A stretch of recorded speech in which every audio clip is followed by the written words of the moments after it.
এখন আমি আপনাদের সাথে শেয়ার করছি শুক্তো রান্নার রেসিপি। শুক্তো কিন্তু খেতেও সুস্বাদু হয় আর শরীরের জন্য খুব বেশি ভালো।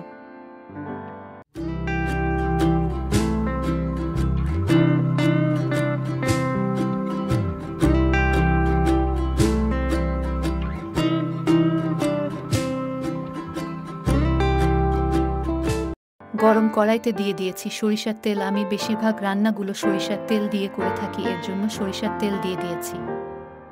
দিয়ে দিচ্ছি তেজপাতা, অল্প পরিমাণে দিয়ে দিচ্ছি মেথি,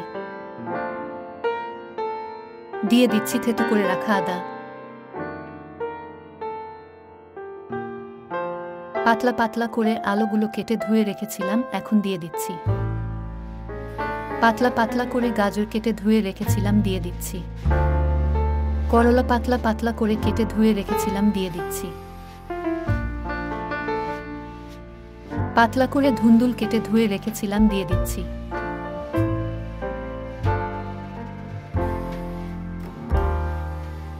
একই রকমভাবে পাতলা করে বেগুন কেটে রেখেছিলাম দিয়ে দিচ্ছি। টেস্ট অনুযায়ী দিয়ে দিচ্ছি লবণ।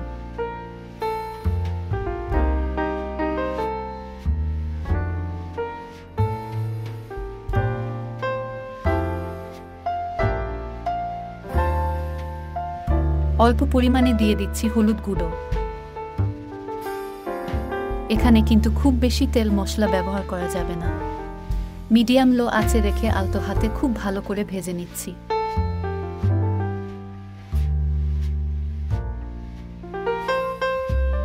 অল্প পরিমাণে দিয়ে দিচ্ছি জল।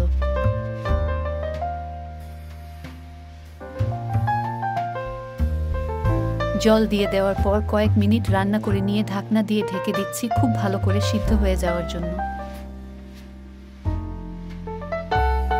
কিছু সময় পর পর ঢাকনা তুলে নেড়ে দিচ্ছি, না হলে প্যানে লেগে যেতে পারে।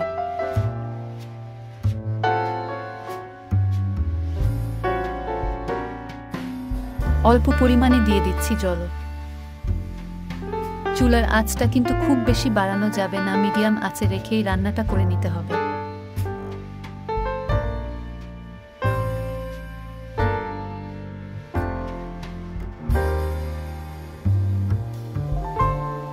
সামান্য পরিমাণে চিনি দিয়ে 1 থেকে 1.5 মিনিট রান্না করে নিয়ে চুলাটা আমরা বন্ধ করে নিচ্ছি। এই রেসিপিটা কিন্তু খেতেও সুস্বাদু আর স্বাস্থ্যকর, একদম অল্প মশলা দিয়ে করে নেওয়া এই রেসিপিটি দেখে আপনাদের কেমন লেগেছে অবশ্যই কমেন্টস করে জানিয়ে দিবেন। আমাদের চ্যানেলের ভিডিওগুলো দেখে আপনাদের কেমন লাগছে অবশ্যই কমেন্টস করে জানিয়ে দিবেন। আমরা কিন্তু চেষ্টা করি দৈনন্দিন থেকে শুরু করে ভিন্ন ভিন্ন রকমের খাবারগুলো খুব ভালো করে আপনাদের সাথে শেয়ার করার জন্য। এছাড়াও আমাদের চ্যানেলে কিন্তু আমরা ভিন্ন ভিন্ন ধরনের নিরামিষ রেসিপিগুলো, একাদশীর রেসিপি, জন্মাষ্টমী, রাধা অষ্টমী এবং অন্নকূটের ভিন্ন ভিন্ন রেসিপিগুলো শেয়ার করে থাকি। ভালো লাগলে আমাদের প্লেলিস্টগুলো দেখে নিতে পারেন।